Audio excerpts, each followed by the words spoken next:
റസൂൽ പറയുകയാണ്, സഹോദരങ്ങളെ, അല്ലാഹുവിന്റെ ഹബീബ പ്രവാചകൻ പറഞ്ഞല്ലോ, അതേ ആ മാതാപിതാക്കളുടെ വസിയത്തുകൾ നിങ്ങൾ നിറവേറ്റണേ. ആ മാതാപിതാക്കൾ നിങ്ങളോട് ചെയ്യുന്ന വസിയത്തുകൾ ഉണ്ടല്ലോ. ഹജ്ജിന് പോകാൻ ഉമ്മാക്ക് കഴിഞ്ഞില്ല, ഉംറയ്ക്ക് പോകാൻ ഉമ്മാക്ക് കഴിഞ്ഞില്ല.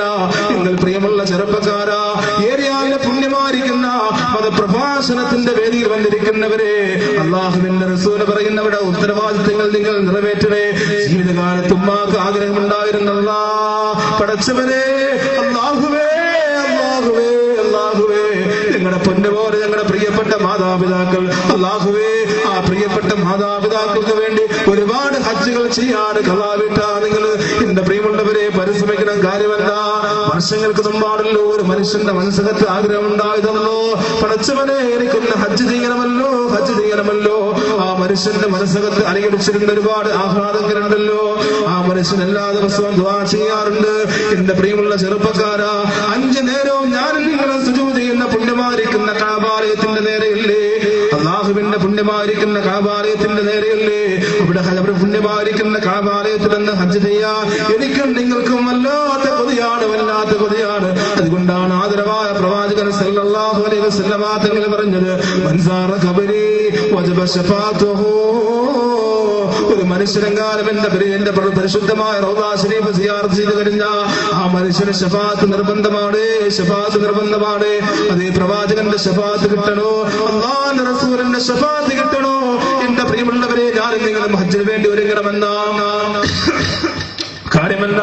ആ പുണ്യമായിരിക്കുന്ന കഅബാലയം പടുത്തുയർത്തിയിരിക്കുന്ന അല്ലാഹുവിന്റെ പ്രവാചകനായിരിക്കുന്ന ഇബ്രാഹിം നബി അലൈഹിസ്സലാമല്ലേ, ആ ഇബ്രാഹിം നബി അലൈഹിസ്സലാമിന്റെ വെടിക്കുത്തരം ചെയ്യാ എന്റെ പ്രിയമുള്ളവരെ, ഞാനും നിങ്ങളും തയ്യാറാകണമെന്ന അതേ അല്ലാഹുവിന്റെ പ്രവാചകനായിരിക്കുന്ന ഇബ്രാഹിം നബി അലൈഹിസ്സലാമിന്റെ കൽപ്പന.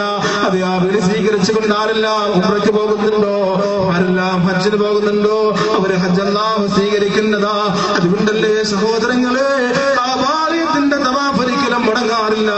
കഅബാലയത്തിൽ നടക്കുന്ന പുണ്യമായിരിക്കുന്ന തവാഫുണ്ടല്ലോ, ലബ്ബൈക അല്ലാഹുമ്മ ലബ്ബൈക ലബ്ബൈക ലാ ശരീക ലക ലബ്ബൈക ഇന്നൽ ഹംദ വന്നിഅമത ലക വൽ മുൽക് ലാ ശരീക ലക ലബ്ബൈക. അതേ പടച്ചവന്റെ പുണ്യമായിരിക്കുന്ന കഅബാലയത്തിന്റെ ചുറ്റും നടക്കുന്ന തൽബിയത്തിന്റെ മന്ത്രോച്ചാരണങ്ങളുമായി നടക്കുന്ന ഈ പരിശുദ്ധമായ തവാഫ് ഒരിക്കലും മുടങ്ങാറില്ല. എങ്ങനെയാണെന്നറിയോ, അവിടെ പോയവർക്കറിയാം സഹോദരങ്ങളെ, ഒരു നേരമെങ്ങാനും പരിശുദ്ധമായ നമസ്കാരത്തിന് വേണ്ടി ഇഖാമത്ത് കൊടുത്തു കഴിഞ്ഞ, നമസ്കാരത്തിന് വേണ്ടി ഇഖാമത്തിന്റെ വെളി വന്നു കഴിഞ്ഞ എന്റെ പ്രിയമുള്ളവരെ, അവിടെ തവാഫ് അവസാനിക്കുന്നതാണ്. ഇമാം ഒന്ന് കൈകെട്ടി കഴിഞ്ഞാൽ പിന്നെ തവാഫില്ലല്ലോ. പക്ഷേ അല്ലാഹു തആല അബാബീൽ എന്ന് പറയുന്ന സുന്ദരമായ പക്ഷികൾ അയക്കുകയാണ്. ഒരു വിഭാഗം പക്ഷികൾ കടന്നു വന്നിട്ട് കഅബാലയത്തിന്റെ ചുറ്റും കിടന്ന് കറങ്ങാറുണ്ട്. ആ കഅബാലയത്തിന്റെ ചുറ്റും കിടന്ന് കറങ്ങാറുണ്ട്. ശ്രദ്ധിച്ചു കൊള്ളണം. കാര്യമെന്താ, മനുഷ്യ, നീ തവാഫ് നിർത്തിയാലും അല്ലാഹുവിന്റെ പുണ്യമായിരിക്കുന്ന കഅബാലയത്തിന്റെ തവാഫ് നിർത്തൂല, നിർത്തൂല, അവസാനിക്കൂല, അവസാനിക്കൂല. അതേ പടച്ചവന്റെ പുണ്യമായിരിക്കുന്ന കഅബാലയത്തിൽ നിന്ന് പോകാം. എന്റെ പ്രിയമുള്ള ചെറുപ്പക്കാരാ, ഞാനും നിങ്ങളും തയ്യാറാകണം. നിയ്യത്ത് നല്ലത് എങ്കിലെന്തും ചെയ്യണോ, തൗഫീഖ് പിന്നിൽ നിന്നെ തള്ളി തരുമടോ. നിങ്ങൾ നിയ്യത്ത് ചെയ്ത് കഴിഞ്ഞാ പടച്ചവൻ സ്വീകരിക്കുന്നതാ. എന്റെ പ്രിയമുള്ളവരെ, ഞാനും നിങ്ങളും നല്ല നിയ്യത്തോടുകൂടി അല്ലാഹ് പടച്ചവനെ ഇരിക്കുന്ന റബ്ബിന്റെ കഅബാലയം ഒന്ന് തവാഫ് ചെയ്യണമെന്നുള്ള നിയ്യത്തോടുകൂടി ഞാനും നിങ്ങളും ജീവിച്ചു കഴിഞ്ഞാ പടച്ചവനതാ സ്വീകരിക്കുന്നതാ. എന്റെ നാട്ടിൽ അക്രുപ്പാപ്പ എന്ന് പറയുന്ന പാവപ്പെട്ട മനുഷ്യരുണ്ട്. അത് അത്രതാ ബക്കറ്റിലാക്കിയിട്ട് ജനങ്ങൾക്കിടയിൽ വിതരണം ചെയ്തിട്ട് തുച്ഛമായി കിട്ടുന്ന നോട്ടുകൾ ശേഖരിച്ചു വെച്ചിട്ട് അവസാനം അക്രുപ്പാപ്പ എന്ന് പറയുന്ന മനുഷ്യനെ ഹജ്ജ് ചെയ്യാ അല്ലാഹു തആല തൗഫീഖ് കൊടുത്തതിന്റെ കാര്യമെന്താ, എന്റെ പ്രിയമുള്ള ചെറുപ്പക്കാരാ, നിയ്യത്ത് ചെയ്തത് കൊണ്ടല്ലേ. അതുകൊണ്ടാണല്ലോ സഹോദരങ്ങളെ, വർഷങ്ങൾക്ക് മുൻപ് ഒരു മനുഷ്യനതാ വിചാരിക്കുന്നല്ലോ, പടച്ചവനെ എനിക്കെന്റെ റബ്ബിന്റെ കഅബാലയം ഒന്ന് കാണണമല്ലോ, അല്ലാഹുവേ എനിക്കെന്റെ കഅബാലയം തവാഫ് ചെയ്യണമല്ലോ അല്ലാ. ആ മനുഷ്യൻ കടന്നു നിന്ന് തന്റെ പ്രായമായിരിക്കുന്ന മാതാവിനോട് പറയുന്നു, എനിക്കെന്റെ തവാഫ് ചെയ്യണമെന്ന്, ഹജ്ജിന് വേണ്ടി പോകണം. ആ അവസരത്തിലാ മാതാവ് പറഞ്ഞത്, പറ്റില്ല മോനെ, ഞാൻ വെറും വൃദ്ധയല്ലേ, ഞാൻ ഈ മാതാവായിരിക്കില്ല, ഞാൻ എന്റെ മാതാവുണ്ടല്ലോ വൃദ്ധയായ അവസരത്തിലാണ്, എന്റെ ശരീരം മുഴുവനും ശോഷണത്തിലാണ്, എന്റെ ശരീരം മുഴുവനും വാർദ്ധക്യത്തിലാ. നീ എങ്ങാനും ഇവിടെ നിന്ന് പോയി കഴിഞ്ഞ, എനിക്ക് വല്ലതും പറ്റിക്കഴിഞ്ഞ, എന്നുകൊണ്ട് പരിപാലിക്കാൻ ആരുമില്ലല്ലോ, എനിക്കൊന്ന് വെള്ളം തരാൻ ആരുമില്ലല്ലോ, എന്റെ കാര്യം ഏറ്റെടുക്കാൻ ആരുമില്ലല്ലോ. എന്റെ പ്രിയമുള്ളവരെ, ആ അവസരത്തിലാ അവസരത്തിലാ ഞാനും നിങ്ങളും ശ്രദ്ധയോട് കേൾക്കണേ. എന്റെ പ്രിയമുള്ള ഉമ്മ, എന്റെ ശബ്ദം ശ്രമിക്കുന്ന പ്രിയമുള്ള ഏരിയാലിലെ പെങ്ങളെ, ഉമ്മ പറയുന്ന മോനെ പോകണ്ട. പക്ഷേ ഉമ്മാടെ കൽപ്പന സ്വീകരിക്കാതെ, ഉമ്മാന്റെ അപേക്ഷ സ്വീകരിക്കാതെ മനുഷ്യനതാ ഹജ്ജിന് പോവുകയാണ്. സഹോദരങ്ങളെ, യാത്ര ചെയ്ത് ദിവസങ്ങളോളം യാത്ര ചെയ്തു സമീപത്തുള്ള പട്ടണത്തിലേക്ക് കടന്നു പോകുമ്പോ ആ മനുഷ്യൻ ആ പള്ളിയിൽ കിടന്ന് നമസ്കരിച്ചിട്ടുറങ്ങുകയാണ്. പക്ഷേ ആ നാട്ടിൽ വിശാലമായിരിക്കുന്ന സംഭവം നടക്കുന്നു. ഒരു നാട്ടിൽ കയറിയിട്ട് ഒരു മനുഷ്യനതാ മോട്ടിച്ചു മുതലുമായി കിടന്നു വരുന്ന ജനങ്ങളതാ പിന്നാലെയാ വിശ്വാസകാരം കിടന്ന് കിടന്നിറങ്ങുന്ന ഈ മനുഷ്യന്റെ സമീപത്തേക്ക് കൊണ്ടുവന്ന് ഈ മുതലിങ്ങനെ ഇട്ടുകൊടുത്തിട്ട് കണ്ണനായിരിക്കുന്ന മനുഷ്യനതാ പുറത്തേക്ക് ഇറങ്ങി ഓടുകയാണ്. ജനങ്ങളെല്ലാം വന്ന് നോക്കുമ്പോ കണ്ണു പിടിച്ച് ഉറക്കത്തിൽ എഴുന്നേറ്റ് നിൽക്കുന്ന പാവപ്പെട്ടവനായ അല്ലാഹുവിന്റെ പുണ്യമായിരിക്കുന്ന കഅബാലയം കാണാൻ പോകുന്ന മനുഷ്യനെ കാണുകയാണ്. ജനങ്ങൾ പിടിച്ചു കെട്ടുകയാ മനുഷ്യനെയും കൊണ്ട് ജഡ്ജിയുടെ മുമ്പിലേക്ക് കൊണ്ടുപോവുകയാണ്. ായിരിക്കുന്ന മനുഷ്യൻ പറയുന്നേ, ഈ മനുഷ്യനാണല്ലോ കുറേതായ കളവ് ചെയ്യുന്നത്, ഈ മനുഷ്യനാണല്ലോ കള്ളനായിരിക്കുന്നത്. ആ അവസരത്തിൽ ആ മനുഷ്യൻ പറയുന്നു, ഇല്ല ഇല്ല, ഞാൻ കള്ളനല്ല, ഞാൻ എന്റെ റബ്ബിന്റെ കഅബാലയമാ കാണാൻ പോയത്, ഹജ്ജിന് പോകുന്ന ഹാജിയാണെന്ന് പറഞ്ഞു. പക്ഷേ ജനങ്ങൾ വിടുന്നില്ല. എന്റെ പ്രിയമുള്ളവരെ, അവസാനമായിട്ട് എന്ത് ചെയ്യുകയാ? ഈ മനുഷ്യന്റെ കൈകാലുകൾ മുറിച്ചു കളയാൻ ജഡ്ജി പറയുകയാണ്. ഇതേപോലെ ജനങ്ങളതാ മനുഷ്യന്റെ കൈകാലുകൾ മുറിച്ചിട്ടതാ ആ മനുഷ്യനെ കൈതയുടെ പുറത്ത് കെട്ടിവെച്ചിട്ട് അവനിലൂടെ വിളിച്ചുകൊണ്ട് പറയുന്നു, ഹാദാ ജസാഉ സാരിഖീ, ഹാദാ ജസാഉ സാരിഖീ. ആരെ മോഷ്ടിച്ചിട്ടുണ്ടോ, ആരാണോ മോഷ്ടിക്കുന്നത്, മോഷ്ടാക്കൾക്കുള്ള പ്രതിഫലം ഇതാണ്. ഇനി ആര് മോഷ്ടിച്ചു കഴിഞ്ഞാലും ഇതേ ശിക്ഷയാ തരുന്നത്. ഇനി ആര് മോഷ്ടിച്ചു കഴിഞ്ഞാലും ഇതേപോലെ കൈകാലുകൾ മുറിക്കുന്നതാ.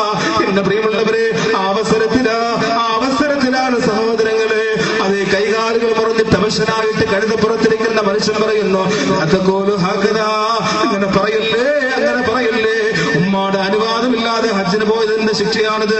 എന്റെ പ്രിയപ്പെട്ട പൊന്നമ്മ പറഞ്ഞില്ലേ, ഹജ്ജിന് പോകാൻ നേരത്തിന്റെ ഉമ്മ പറഞ്ഞു, നിങ്ങൾ പോകല്ലേ എന്ന് പറഞ്ഞിട്ട് ഞാൻ കേൾക്കാതെ വന്നതാ, ഞാൻ അനുസരിക്കാതെ വന്നതിന്റെ ശിക്ഷയാണെന്ന് വിളിച്ചു പറയണമെന്ന് പറയുമ്പോ എന്റെ പ്രിയമുള്ള ഏരിയയിലെ മുസ്ലിം ചെറുപ്പക്കാരാ, അതുകൊണ്ടല്ലേ അല്ലാഹുവിന്റെ റസൂൽ പറഞ്ഞത്, ഒരു മനുഷ്യൻ ചെയ്യുന്ന പ്രവർത്തനത്തിന്റെ മുഴുവൻ സ്വീകാര്യതയും അവന്റെ മാതാപിതാക്കളുടെ ദുആക്കകത്താണെന്ന് നബിയുനാ മുഹമ്മദ് മുസ്തഫ.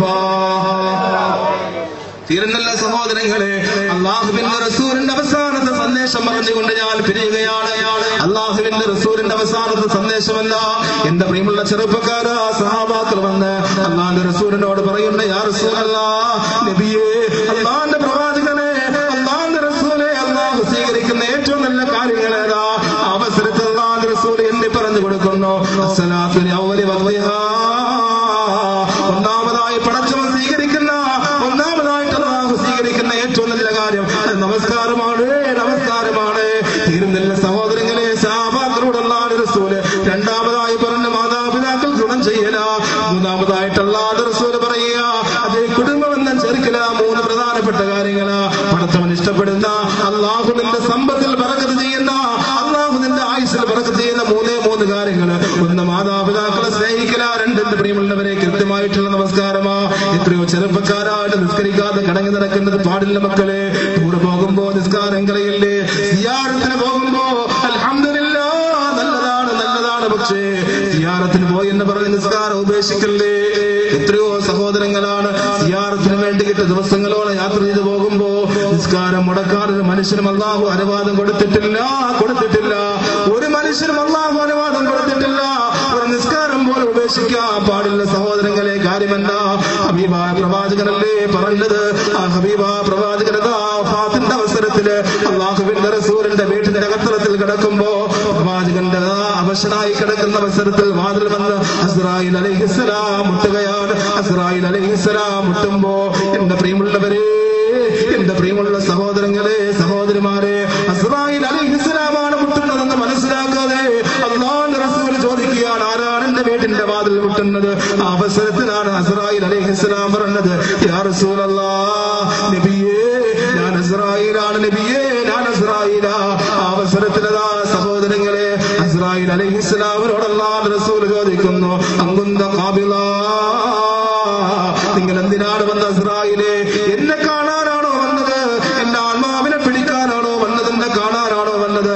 എന്നെ സന്ദർശിക്കാനാണോ വന്നത്? ആ അവസരത്തിൽ ഇസ്രായേൽ അലൈഹിസ്സലാമിനോട് അസ്റായീൽ അലൈഹിസ്സലാം റസൂലിനോട് പറയുന്നു, യാ റസൂലല്ലാഹ്, നബിയേ നിങ്ങൾ സമ്മതിച്ചു കഴിഞ്ഞാൽ നിങ്ങളുടെ ആത്മാവിനെ പിടിക്കാൻ നബിയേ. അവസരത്തിൽ എന്റെ പ്രിയമുള്ളവരെ, അല്ലാഹുവിന്റെ റസൂൽ പറയുന്നുണ്ട്, എന്റെ റൂഹിനെ പിടിക്കാൻ എനിക്ക് വിസമ്മതമില്ല, എന്റെ ആത്മാവിനെ പിടിക്കാൻ എനിക്ക് വിസമ്മതമില്ല. അസ്റായിലേ കടന്നു വരിക. എന്റെ പ്രിയമുള്ളവരെ, അസ്റായിൽ അലൈഹിസ്സലാം പ്രവാചകന്റെ സമീപത്തേക്ക് വരുമ്പോ അല്ലാഹുവിന്റെ റസൂലിനോട് ചോദിക്കുന്നു, യാ റസൂലല്ലാഹ്, നബിയേ അവസാനമായി നിങ്ങളുടെ അഭിലാഷം എന്താ? അല്ലാഹുവിന്റെ റസൂലെ അവസാനത്തെ നിങ്ങളുടെ ആഗ്രഹം എന്താ? ആ അവസരത്തിലാണ് അല്ലാഹുവിന്റെ റസൂൽ പറയുന്നത്, അല്ലയോ അസ്റായിൽ, ഏതവസരത്തിലും എന്റെ കൂട്ടുകാരനായിരിക്കുന്ന ജിബ്രീലിനെ ഒന്ന് വിളിച്ചു കൊണ്ടുവരുമോ? അല്ലാഹുവിന്റെ റസൂലിന്റെ കൽപ്പന മാനിച്ചുകൊണ്ട് ഇസ്രായേൽ അലൈഹിസ്സലാം ജിബ്രീലിനെ വിളിച്ചു കൊണ്ടുവരികയാ. ജിബ്രീൽ വന്ന പ്രവാചകന്റെ മുമ്പിൽ വന്നതാ, പൊട്ടിക്കരഞ്ഞുകൊണ്ടതാ കുനിഞ്ഞു നിൽക്കുമ്പോ അല്ലാഹുവിന്റെ റസൂൽ ചോദിക്കുന്നല്ലോ, ജിബ്രീൽ ഈ അവസരത്തിൽ എന്തിനാ കുനിഞ്ഞു നിൽക്കുന്നത്? എന്റെ മുഖത്തേക്ക് നോക്കാത്തത് എന്താണ് ജിബ്രീൽ? എന്നെ ഒന്ന് സമാധാനിപ്പിക്കുമോ ജിബ്രീൽ? ഏതവസരത്തിലും പ്രവാചകനെ സമാധാനിപ്പിക്കുന്ന അല്ലാഹുവിന്റെ റസൂലിന്റെ കൂടെ സഞ്ചരിക്കുന്ന ജിബ്രീൽ അലൈഹിസ്സലാം അവസരത്തിൽ അതാ പറയുന്ന, നബിയേ ഈ അവസരത്തിൽ തങ്ങളുടെ മുഖത്ത് നോക്കാൻ വല്ലാത്ത പ്രയാസമാണ്. അവിടുന്ന് വഫാത്തിന്റെ അവസരത്തിലാണല്ലോ. ആ അവസരത്തിൽ അല്ലാഹുവിന്റെ റസൂൽ പറയുന്നു, അല്ലയോ ജിബ്രീൽ, എന്നെ ഒന്ന് സമാധാനിപ്പിക്കുക ജിബ്രീൽ, എന്നെ ഒന്ന് ആശ്വസിപ്പിക്കണേ ജിബ്രീൽ, ആശ്വാസത്തിന്റെ വചനമെന്ന് പറഞ്ഞു തരണം ജിബ്രീൽ. എന്റെ പ്രിയമുള്ളവരെ ശ്രദ്ധിച്ചു കേൾക്കണം. ജിബ്രീൽ അലൈഹിസ്സലാം പറഞ്ഞു, നബിയേ ഞാനെന്തിനാ തങ്ങളെ സമാധാനിപ്പിക്കേണ്ടത്? തങ്ങളുടെ ആത്മാവിനെ സ്വീകരിക്കുക. ആകാശത്തുള്ള മലക്കുകൾ ക്യൂ നിൽക്കുന്ന നബിയെ ക്യൂ നിൽക്കുകയാണ്. ആ അവസരത്തിൽ അല്ലാഹുവിന്റെ റസൂൽ പറഞ്ഞില്ല, ജിബ്രീൽ എനിക്ക് സമാധാനമായില്ല ജിബ്രീൽ, എനിക്ക് ശാന്തിയായില്ല ജിബ്രീൽ, എനിക്ക് സമാധാനത്തിന്റെ വചനം കിട്ടിയില്ല ജിബ്രീൽ, എന്നെ ഒന്ന് ആശ്വസിപ്പിക്കുമോ ജിബ്രീൽ? എനിക്കൊന്ന് സമാധാനം പറഞ്ഞു തരുമോ ജിബ്രീൽ? അല്ലാഹുവിന്റെ റസൂൽ പൊട്ടിക്കരഞ്ഞുകൊണ്ട് പറയുമ്പോ രണ്ടാമതായിട്ട് ജിബ്രീൽ അലൈഹിസ്സലാം പറയുന്നു, അല്ലയോ യാ റസൂലല്ലാഹ്, നബിയേ തങ്ങളുടെ ആത്മാവിനെ സ്വീകരിക്കാൻ സ്വർഗം മുഴുവനും അലങ്കൃതമായിരിക്കുകയാണ്. ഇല്ലീൻ എന്ന് പറയുന്ന പരിശുദ്ധമായ സ്വർഗത്തിന്റെ സുന്ദരമായ പൂന്തോട്ടം മുഴുവനും അലങ്കരിച്ചിരിക്കുകയാണ്. നബിയേ തങ്ങൾ എന്തിനാ വിഷമിക്കുന്നത്? അല്ലാഹുവിന്റെ റസൂലേ തങ്ങൾ എന്തിനാ പ്രയാസപ്പെടുന്നത് ചോദിക്കുമ്പോ എന്റെ പ്രിയമുള്ള ചെറുപ്പക്കാരാ ശ്രദ്ധയോട് കേൾക്കണം. അല്ലാഹുവിന്റെ റസൂൽ പറഞ്ഞില്ല, ജിബ്രീൽ എനിക്ക് സമാധാനമായില്ല ജിബ്രീൽ, എനിക്ക് ശാന്തിയായില്ല ജിബ്രീൽ, ഒന്ന് സമാധാനിപ്പിക്കുക ജിബ്രീൽ, ഞാനിതാ വഫാത്തിന്റെ അവസരത്തിലാ, എന്നെ ഒന്ന് സമാധാനിപ്പിക്കുക ജിബ്രീൽ. ആ അവസരത്തിലാ ജിബ്രീൽ അലൈഹിസ്സലാം പറഞ്ഞത്, യാ റസൂലല്ലാഹ്, നബിയേ ആദ്യമായി സ്വർഗത്തിന്റെ സുന്ദരമായ കവാടം തുറക്കുന്നത് തങ്ങളുടെ സമുദായമാണ് നബിയേ, തങ്ങളുടെ സമുദായമാണ്. ആ അവസരത്തിലാണ് അല്ലാഹുവിന്റെ റസൂൽ പറഞ്ഞത്, അൽഹംദുലില്ലാഹ്, സമാധാനമായി ജിബ്രീലേ, സമാധാനമായി. പ്രവാചകന് സ്വർഗം കിട്ടിയ സമാധാനമില്ല, പ്രവാചകന് ശാന്തി കിട്ടിയ സമാധാനമില്ല, അല്ലാഹുവിന്റെ റസൂലിന് ഹൂറിനെ കിട്ടിയ സമാധാനമില്ല, പ്രവാചകന് മലായികത്തിന്റെ സ്വാഗതം വേണ്ട. അല്ലാഹുവിന്റെ റസൂലിന് ആവശ്യം എന്താണെന്നറിയോ? പ്രവാചകന്റെ ഒരേ ആവശ്യമെന്താ? തന്റെ സമുദായം മുഴുവനും സ്വർഗത്തിൽ കിടക്കണമെന്ന, തന്റെ സമുദായം മുഴുവനും സ്വർഗത്തിൽ കിടക്കണമെന്ന അതേ പ്രവാചകന്റെ ആത്മാവിനെ പിടിക്കാൻ വേണ്ടിയിട്ട് അസ്റായിലിനോട് അല്ലാഹുവിന്റെ റസൂൽ പറയുന്നല്ലയോ, അസ്റായിൽ ഇനി എന്റെ റൂഹിനെ പിടിക്കുക, ആത്മാവിനെ പിടിക്കുക. ഇനി എന്റെ റൂഹിനെ പിടിച്ചാൽ എനിക്ക് പ്രയാസമില്ല, ഇനി എന്റെ ആത്മാവിനെ പിടിച്ചാൽ സങ്കടമില്ല. അതേ അസ്റായിൽ അലൈഹിസ്സലാം വന്ന് അല്ലാഹുവിന്റെ റസൂലിന്റെ പുണ്യമായിരിക്കുന്ന കാൽപാദം മുതൽ റൂഹ് പിടിക്കാൻ തുടങ്ങുമ്പോ അല്ലാഹുവിന്റെ റസൂലതാ പറയുന്നില്ലയോ, ആയിഷ എന്റെ പല്ലൊന്ന് തേച്ചതിന് ആയിഷ എനിക്ക് താങ്ങാൻ കഴിയുന്നില്ല, മരണത്തിന്റെ വേദന സഹിക്കാൻ കഴിയുന്നില്ല, വല്ലാത്ത വേദനയാണ് ആയിഷ, വല്ലാത്ത വേദനയാ. അല്ലാഹുവിന്റെ റസൂലിന്റെ പല്ലിങ്ങനെ തേച്ചു കഴിഞ്ഞപ്പോ എന്റെ പ്രിയമുള്ളവരെ പ്രവാചകന്റെ റൂഹ് പിടിച്ചു പകുതിയായി. അല്ലാഹുവിന്റെ റസൂലിതാ നാക്കിട്ട് കിടന്നലക്കുകയാ, പ്രവാചകന്റെ നാക്ക് കിടന്ന് ചലിക്കുകയാ. അവസാനമായിട്ട് അല്ലാഹുവിന്റെ റസൂലിന്റെ ലോകത്തിന്റെ പുന്നാര പൂമോന്റെ വായിൽ നിന്ന് അവസാനം പുറത്തു വരുന്ന ശബ്ദവേദി എന്താണെന്ന് മനസ്സിലാക്കുന്നില്ല. അല്ലാഹുവിന്റെ റസൂൽ അവസാനമായി ഉമ്മത്തിനോട് പറയുന്നത് എന്താ? ആയിഷ വിചാരിക്കുന്നതിന്റെ ഭർത്താവ് വല്ലാത്ത സ്നേഹമായിരുന്നല്ലോ, ഈ ആയിഷയാണോ അല്ലാഹുവിന്റെ റസൂൽ വിളിക്കുന്നത്? അവസാനമതാ ഫാത്തിമ വിചാരിക്കുന്നു, എന്റെ പ്രിയപ്പെട്ട ഉപ്പയാണല്ലോ, ഞാൻ എന്റെ പൊന്നപ്പയെ വല്ലാത്ത സ്നേഹമാണല്ലോ, എന്റെ ഉപ്പയോടൊപ്പമായിരുന്നല്ലോ നടന്നിരുന്നത്, എന്റെ ഉപ്പ എന്നെയാണോ വിളിക്കുന്നത്? ഓ ഫാത്തിമ, അല്ലയോ ഫാത്തിമ, എവിടെ എന്നാണോ എന്റെ പൊന്നപ്പ തിരക്കുന്നത്? എന്റെ പ്രിയമുള്ളവരെ അവസാനമായിട്ട് എല്ലാ സഹാബാക്കളും വിചാരിക്കുന്നു, എന്നെയാണോ വിളിക്കുന്നത്? അല്ലാഹുവിന്റെ റസൂൽ എന്നെയാണോ വിളിക്കുന്നതെന്ന് ഓരോരുത്തരും ചിന്തിച്ചു കൊണ്ടിരിക്കുമ്പോ ആ അവസരത്തിലാണ് ആയിഷ റളിയല്ലാഹു അൻഹ പ്രവാചകന്റെ സുന്ദരമായിരിക്കുന്ന ചെഞ്ചടിയിലേക്ക് ഇങ്ങനെ ചെവിവെച്ച് നോക്കുമ്പോ അവസാനമായിട്ട് എന്റെ പ്രിയമുള്ളവരെ ആദരവായ പ്രവാചകന്റെ നാക്കിൽ നിന്ന് പുറത്തേക്ക് വരുന്ന ശബ്ദവീഴ്ച മനസ്സിലാക്കണം. ഈ ഏരിയയിലെ പുണ്യമായിരിക്കുന്ന മജ്‌ലിസ് വെച്ച് പറയുകയാണ്, അല്ലാഹുവിന്റെ റസൂലിന്റെ അവസാനത്തെ സന്ദേശം എന്താണെന്നറിയോ? അവസാനമായിട്ട് അല്ലാഹുവിന്റെ റസൂൽ പറയുന്നു, അല്ലയോ ഉമ്മത്തി അസ്സലാത്തു ഔജിബ, അസ്സലാത്തു അസ്സലാ, നിസ്കരിക്കണേ സമുദായമേ നിസ്കരിക്കുന്നു. ആ മാതാപിതാക്കളോട് അവരെപ്പോഴും നിങ്ങൾ സംസാരിക്കാൻ പാടില്ല, അവരോ മോശമായി നിങ്ങൾ സംസാരിക്കാൻ പാടില്ല. അള്ളാന്റെ പരിശുദ്ധമായ ഖുർആൻ പറയുന്നു, മാന്യതയുടെ വചനങ്ങൾ നിങ്ങൾ സംസാരിച്ചു കൊണ്ടിരിക്കുക, മഹത്വമുള്ള വചനങ്ങൾ നിങ്ങൾ സംസാരിച്ചു കൊണ്ടിരിക്കുക. അവരോട് സംസാരിക്കേണ്ട മാന്യമായിട്ടുള്ള വചനങ്ങൾ, മഹത്വമുള്ള വചനങ്ങൾ. മോശമായി ഉമ്മയോട് വിളിക്കുമ്പോൾ പോലും സ്നേഹത്തോടെ മാത്രമേ വിളിക്കാവൂ. അല്ലാഹുവിന്റെ ഖുർആനാ പറയുന്നത്,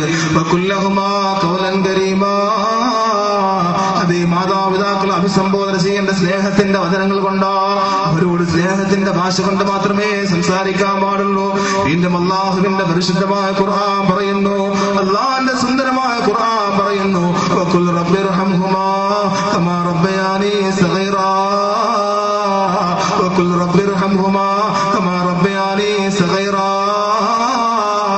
അഞ്ചു നേരത്തെ നമസ്കാരങ്ങളുടെ അവസാനങ്ങളിൽ പറയണം പ്രിയമുള്ളവരെ, അഞ്ചു നേരത്തെ നമസ്കാരത്തിന്റെ അവസാനങ്ങളില് ഓരോ നിസ്കാരം അവസാനിക്കുമ്പോഴും ഞാൻ നിങ്ങളും പറയുമല്ലോ, റബ്ബനാ റബ്ബിർഹംഹുമാ കമാ റബ്ബയാനി സഗീറാ. അല്ലാഹുവേ, ചെറുപ്പകാലത്ത് ഞങ്ങളെ സംരക്ഷിച്ച മാതാപിതാക്കള് അവരുടെ പ്രായത്തിന്റെ അവസ്ഥയിലാണ്, അവരോട് നീ കരുണ ചെയ്യണേ അല്ലാ, അവരോട് നീ കരുണയോടെ പെരുമാറണേ അല്ലാ. എന്റെ പ്രിയമുള്ളവരെ, എന്റെ പ്രിയമുള്ള ഏരിയയിലെ ചെറുപ്പക്കാരായി വചനം നീ ഏറ്റെടുക്കണമെന്ന അല്ലാഹുവിന്റെ പ്രവാചകരല്ലേ പഠിച്ചത്, അല്ലാഹുവിന്റെ റസൂലല്ലേ പഠിപ്പിച്ചത്. അതുകൊണ്ട് പ്രിയമുള്ള സഹോദരങ്ങളെ, അല്ലാഹുവിന്റെ റസൂല് പഠിപ്പിച്ചിരിക്കുന്ന പരിശുദ്ധമായ ഖുർആൻ പഠിപ്പിച്ചിരിക്കുന്ന ഈ മാർഗത്തെ അവലംബിക്കാ എന്റെ പ്രിയമുള്ളവരെ ഞാനും നിങ്ങളും തയ്യാറാകണമെന്ന. അതുകൊണ്ടല്ലേ പ്രിയമുള്ളവരെ മനസ്സിലാക്കുക, ഹൈന്ദവ സഹോദരങ്ങളുടെ ഭാഗവതത്തിൽ കാണാം, ഒരു ചരിത്രം കാണാം, മഹാഭാരതം. ഈ മഹാഭാരതം എന്ന് പറയുന്ന യുദ്ധത്തിന്റെ പ്രാരംഭം എങ്ങനെയായിരുന്നു? മഹാഭാരതം എന്ന് പറയുന്ന വിശ്വപ്രസിദ്ധമായിരിക്കുന്ന വലിയ യുദ്ധം ഉണ്ടായിരുന്നു അത്രേ. ഈ മഹാഭാരതത്തിന്റെ ചരിത്രത്തിന്റെ ആവർത്തനം പഠിപ്പിക്കുന്നുണ്ട്. മഹാഭാരത യുദ്ധം തുടങ്ങുന്നത് കൗരവരും അതുപോലെ പാണ്ഡവരും തമ്മിലായിരുന്നു. കൗരവരും പാണ്ഡവരും തമ്മിൽ യുദ്ധത്തിൽ ഏർപ്പെടാൻ തുടങ്ങുമ്പോ കൗരവപ്പടയുടെ മുമ്പിലേക്ക് അതുപോലെ അമ്മയായിരിക്കുന്ന ഗന്ധാരി കടന്നു വരുമ്പോ കൗരവപ്പടയിലെ ഓരോ മനുഷ്യരും എഴുന്നേറ്റെന്ന് പറഞ്ഞു, അത്രേ, അമ്മയെ ഞങ്ങളുടെ യുദ്ധം ചെയ്യിക്കാൻ വേണ്ടി ഒന്ന് പ്രാർത്ഥിക്കണം, അമ്മയുടെ അനുഗ്രഹം ഉണ്ടായിരിക്കണം. ആ അവസരത്തിൽ ഗന്ധാരി പറഞ്ഞു, മക്കളെ, നിങ്ങൾ ചെയ്യുന്ന മോശമാണ്, ഈ നിങ്ങൾ ചെയ്യാൻ പോണ യുദ്ധം വെറും അധമർത്തിന്റെ ജീവിതമാണ്, നിങ്ങൾക്ക് വേണ്ടി ഞാൻ ഒരിക്കലും അനുഗ്രഹിക്കത്തില്ല, പ്രാർത്ഥിക്കത്തില്ല, നിങ്ങൾക്ക് വേണ്ടി അനുഗ്രഹത്തില്ല. ഇത് ടാബ് ഫോണിലാണ് ഇങ്ങനെ കളിക്കേണ്ടത്, ഇങ്ങനെ ഇടയ്ക്ക് തിരിക്കേണ്ടത് ടാബ് ഫോണിലാണ്, അല്ലെങ്കിൽ ടാബിലാണ്, ടച്ച് ഫോണിലൊക്കെ കളിക്കേണ്ട പരിപാടിയാണ് ഈ കാണിക്കുന്നത്. എന്റെ പ്രിയമുള്ള സഹോദരങ്ങളെ മനസ്സിലാക്കുക, എന്റെ പ്രിയമുള്ളവരെ ചിന്തിക്കുക. അല്ലാഹു തആല ചിന്തിക്കാൻ ഭാഗ്യം നൽകി അനുഗ്രഹിക്കുമാറാകട്ടെ, അല്ലാഹു നല്ല മനസ്സ് നൽകുമാറാകട്ടെ. എന്റെ പ്രിയമുള്ള സഹോദരങ്ങളെ, അല്ലാഹുവിന്റെ പ്രവാചകനായിരിക്കുന്ന മൂസാ നബി അലൈഹിസ്സലാം എന്റെ പ്രിയമുള്ളവരെ മനസ്സിലാക്കണം. അതുകൊണ്ടല്ലേ മഹാഭാരതത്തിൽ ഗാന്ധാരി പറയുന്ന അമ്മയോട്, ഗാന്ധാരി എന്ന് പറയുന്ന അമ്മയുണ്ടല്ലോ, ആ അമ്മയുടെ മുമ്പിലേക്ക് കൗരവരായിരിക്കുന്ന മക്കൾ വന്ന് പറയുമ്പോ ആ ഗാന്ധാരി എന്ന് പറയുന്ന മക്കളോട് അമ്മ പറയുന്ന, ഗാന്ധാരി എന്ന് പറയുന്ന അമ്മയുണ്ടല്ലോ, മക്കളോട് പറയുന്ന, മക്കളെ, നിങ്ങൾ പോകുന്ന അധർമ്മത്തിന്റെ യുദ്ധത്തിലേക്ക് അതിനുവേണ്ടി പ്രാർത്ഥിക്കാൻ ഞാൻ തയ്യാറല്ല, അതിനുവേണ്ടി ഞാൻ ഒരിക്കലും അനുഗ്രഹിക്കൂല, അതിനുവേണ്ടി ഞാൻ ഒരിക്കലും അനുഗ്രഹിക്കൂല.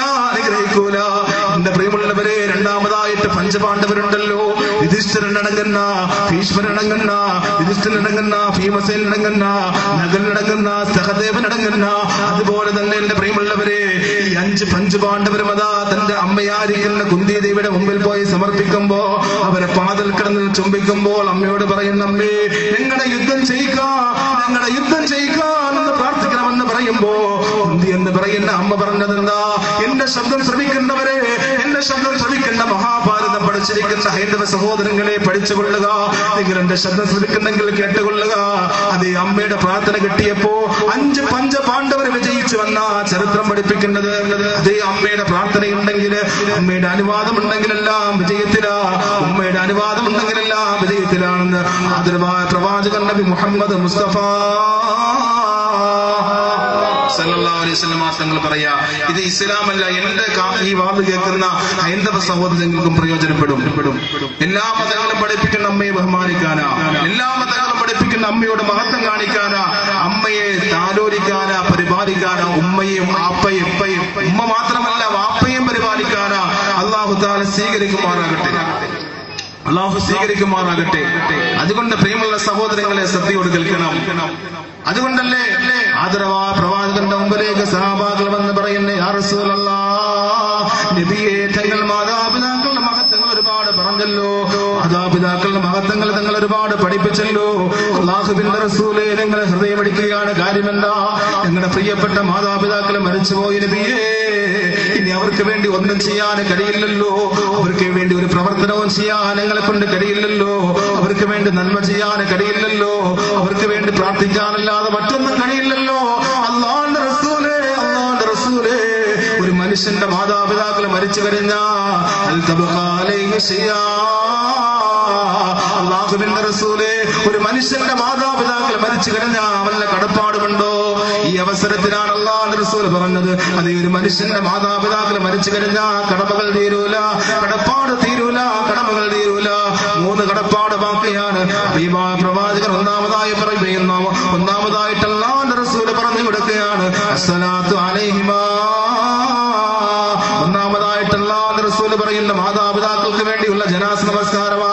നിന്റെ പ്രിയപ്പെട്ട ഉമ്മ മരിച്ചു കഴിഞ്ഞാ, നിന്റെ പ്രിയപ്പെട്ട പിതാവ് മരിച്ചു കഴിഞ്ഞാ, പള്ളിയിലെ ഉസ്താദല്ല ജനാസ നമസ്കരിക്കേണ്ടത്, പള്ളിയിലെ ഖതീബല്ല ജനാസ നമസ്കരിക്കേണ്ടത്. എന്റെ പ്രിയമുള്ളവരെ, എന്റെ പ്രിയമുള്ള ഏരിയയിലെ ചെറുപ്പക്കാരാ, നിന്റെ പ്രിയപ്പെട്ട ഉമ്മയോ വാപ്പയോ മരിച്ചു കഴിഞ്ഞാ അതേ പള്ളിയിലെ ഉസ്താദുമാരല്ലല്ലോ നിസ്കരിക്കേണ്ടത്, നിങ്ങൾ മാത്രമാ. ഒരു പൊന്നുമോദന്റെ പ്രിയപ്പെട്ട പിതാവിന് വേണ്ടിയോ മാതാവിന് വേണ്ടിയോ ജനാസ നമസ്കരിച്ചു കഴിഞ്ഞാ അത് എന്തുമാത്രം ഇഖ്ലാസുള്ള നമസ്കാരമാ. അദ്ദേഹത്തിന്റെ വേദനയിലൂടെ പറയുമല്ലോ, അല്ലാഹുമ്മ ഗഫിർ ലഹു, അല്ലാഹുമ്മ ഗഫിർ ലഹാ. പടച്ചവനെ, ഞങ്ങളുടെ പൊന്നുമ്മാക്ക് നീ പൊറുക്കണേ അല്ലാഹ്, അല്ലാഹുവേ ഞങ്ങളുടെ പൊന്നുമ്മാക്ക് നീ പൊറുക്കണേ അല്ലാഹ് എന്ന് ദുആ ചെയ്യുന്നവരെ, എന്ന് പ്രാർത്ഥിക്കുന്നവരെ പടച്ചവനാ ദുആ തള്ളൂല. അല്ലാഹു ആ ദുആ തള്ളിക്കളയൂലെന്ന് നബിയുനാ മുഹമ്മദ് മുസ്തഫ. ഒന്നാമതായിട്ട് എന്റെ പ്രിയമുള്ള ശ്രദ്ധയോട് കേൾക്കുക, മാതാപിതാക്കൾ മരിച്ചു കഴിഞ്ഞാൽ കടപ്പാട് 3. 1 മാതാപിതാക്കൾക്ക് വേണ്ടി ജനാസ സംസ്കരിക്കുക, സ്വലാത്ത് ചൊല്ലുക, സല്ലല്ലാഹു അല്ലാഹു. മോനെ നല്ല വിഷയം, മോനെന്ത് ജോലി? ഇത് തന്നെ പേടി. അല്ലാഹു നല്ല കുടുംബജീവിതം തരട്ടെ.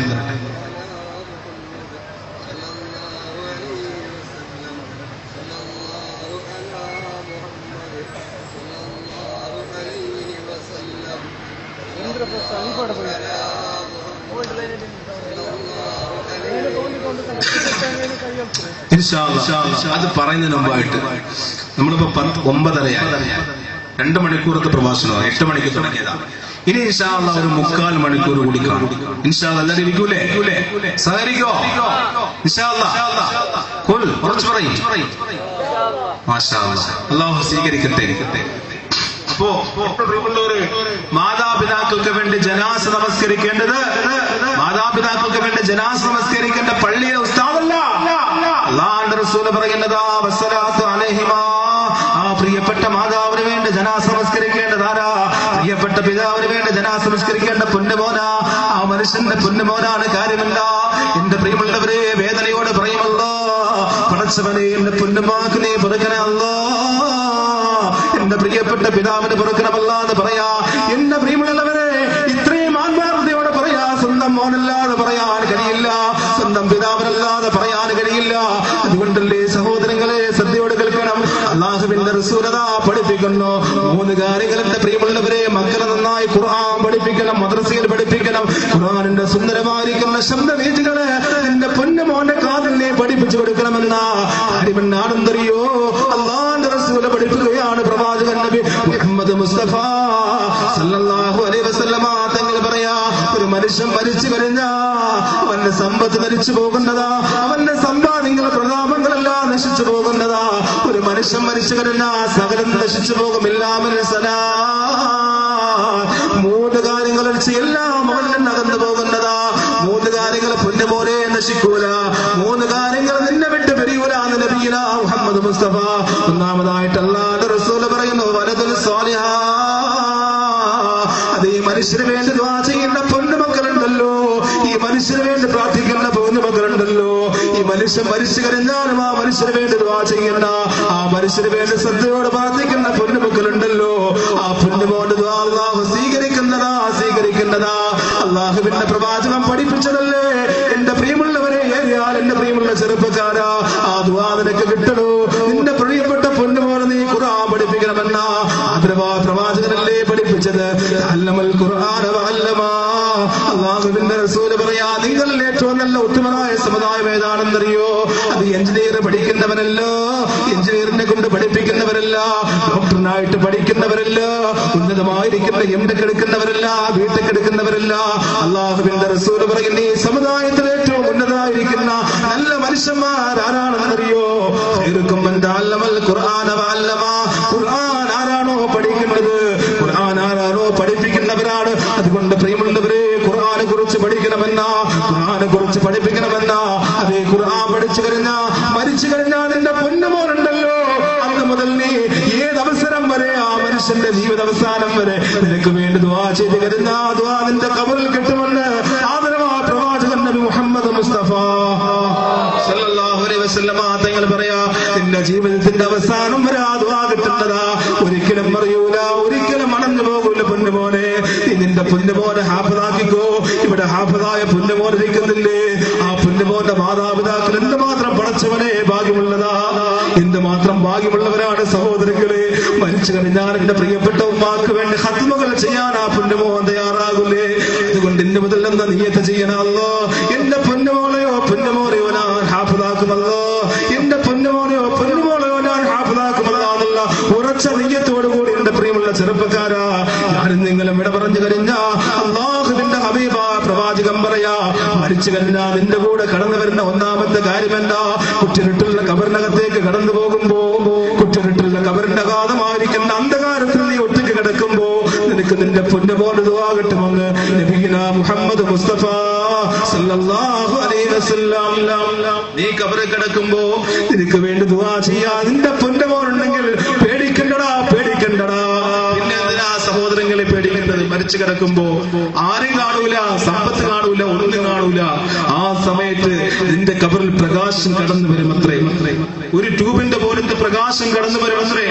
ആ പ്രകാശത്തിന്റെ അലവന്ന് എന്റെ പ്രിയമുള്ളവരെ, നിങ്ങളുടെ കബറിനകത്ത് ഇടിച്ചിറങ്ങുമ്പോ, തണുപ്പ് വന്നിറങ്ങുമ്പോ, മാലാഖമാർ ദംസനത്തിൽ നിന്ന് രക്ഷപ്പെടുമ്പോ മലക്കുകൾ പറയും, നിന്റെ പുണ്യമോന, ആ പുണ്യമോന്റെ ദുആയാണ് നിനക്ക് കിട്ടിയത്.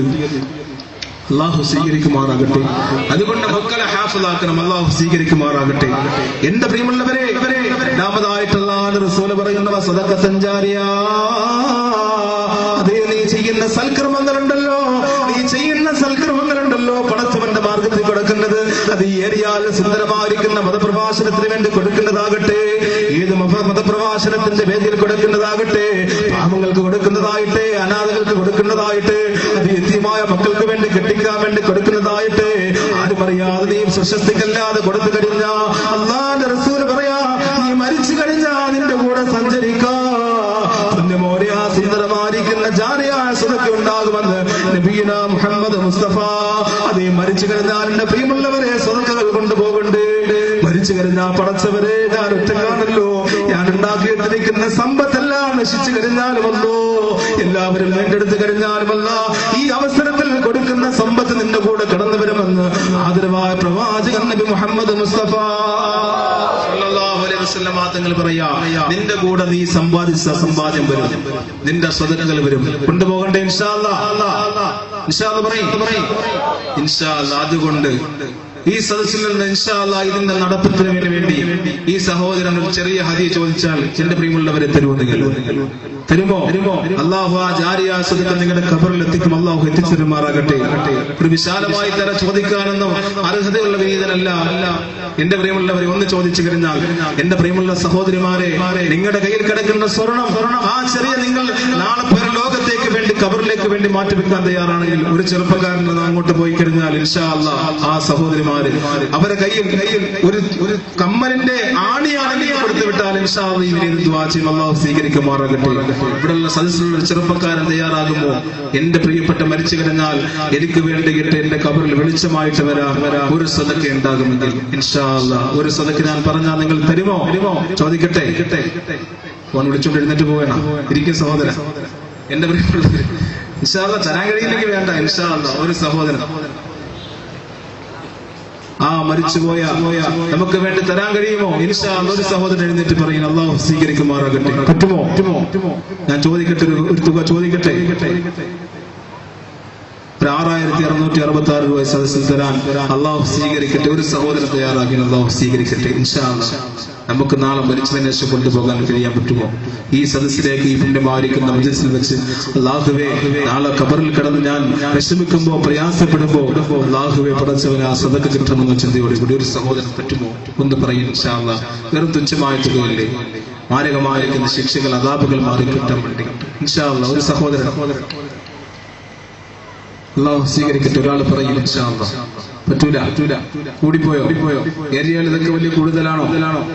ഇത്രയും വലിയ ഏരിയ ഉണ്ടായിട്ട് ഈ വലിയ ഏരിയയിൽ കിടന്നിട്ട് ചെറിയ തുക ചോദിച്ചാൽ തരാൻ പാടാണോ? രണ്ടാമതായിട്ട് ഖബറിൽ എത്തുന്ന സാധനം ജാരിയ സദഖയാണെന്ന് നബിയുനാ മുഹമ്മദ് മുസ്തഫ സല്ലല്ലാഹു അലൈഹി വസല്ലം പഠിപ്പിക്കുമ്പോ എന്റെ പ്രിയമുള്ളവരെ ഒരാൾ എഴുന്നേറ്റ് പറയാൻ കഴിയുമോ? ആരും എഴുന്നേറ്റല്ല, തരാൻ കഴിയുന്നവർ മാത്രം പറഞ്ഞാൽ റിപ്പോർട്ട്. രണ്ടുപേർ ചേർന്ന് പറഞ്ഞാൽ മതി ഇൻഷാ അല്ലാഹ്. ഒരു 6666 ഒരു 3333 വെച്ച് രണ്ടുപേര് പറഞ്ഞാൽ മതിയല്ലോ ഇൻഷാ അല്ലാഹ്. ഒരു സഹോദരൻ എഴുന്നേറ്റ് പറയാം ആദ്യമായി ഹിമ്മത്തോടെ. അതുപോലും ഇല്ലേ പടച്ചോനെ? പറയും ഇൻഷാ അല്ലാഹ്. ആരുണ്ടോ? അമ്മമാരുണ്ടോ? ഇൻഷാ അല്ലാഹ്. ആരാളുള്ളത്? അറിയണ്ടോ? മാഷാ അല്ലാഹ്. അല്ലാഹു സ്വീകരിക്കട്ടെ. യാ നബി സലാം അലൈക്കും, യാ റസൂൽ സലാം അലൈക്കും, യാ ഹബീബ് സലാം അലൈക്കും, സലവാത്തുല്ലാഹി അലൈക്കും. اللهم صل على سيدنا محمد وعلى ال سيدنا محمد. അൽഹംദുലില്ലാഹ്. പടച്ചവനെ ആ സദഖ നീ സ്വീകരിക്കണേ അല്ലാഹ്. പടച്ചവനെ ആ സഹോദരന്റെ കുടുംബത്തിൽ നീ അഭിവൃദ്ധി കൊടുക്കണേ അല്ലാഹ്. ആ സഹോദരന്റെ ബിസിനസ്സിൽ നീ പുരോഗതി കൊടുക്കണേ അല്ലാഹ്. കുടുംബത്തിൽ നീ ഉയർച്ച കൊടുക്കണേ അല്ലാഹ്. ഈമാൻ കൊടുക്കണേ അല്ലാഹ്. റാഹത്ത് കൊടുക്കണേ അല്ലാഹ്. പടച്ചവനെ ആ സഹോദരന്റെ ഭാര്യ സന്താനങ്ങളെ അനുഗ്രഹിക്കണേ അല്ലാഹ്. പടച്ചവനെ ജീവിതത്തിൽ നീ ഉയർച്ച കൊടുക്കണേ അല്ലാഹ്. പടച്ചവനെ ഖബറിൽ നീ പ്രകാശമാക്കിയ സദഖയെ നീ കൊടുക്കണേ അല്ലാഹ്. അല്ലാഹുവേ, മരിച്ചു കഴിഞ്ഞ അല്ലാഹുവേ നിന്റെ പ്രവാചകൻ പഠിപ്പിച്ചിരിക്കുന്ന ജാരിയായ സദഖയാക്കി നിന്നെ മാറ്റണേ അല്ലാഹ്. അല്ലാഹുവേ, പടച്ചവനെ ആ സഹോദരന്റെ അസുഖങ്ങളെല്ലാം നീ ശരിയാക്കണേ അല്ലാഹ്. RCCയുടെ മുമ്പിൽ കിടക്കേണ്ട അവസ്ഥ നീ വരുത്തില്ല അല്ലാഹ്. പടച്ചവനെ അല്ലാഹുവേ, ലോകത്തിന്റെ ഒരെടുക്കലും നീ കൊടുക്കല്ലേ അല്ലാഹ്. പടച്ചവനെ ആ സഹോദരന്റെ മക്കളെ നീ ഉന്നതമായ വിദ്യാഭ്യാസം നീ ചെയ്യാൻ തൗഫീഖ് കൊടുക്കണേ അല്ലാഹ്.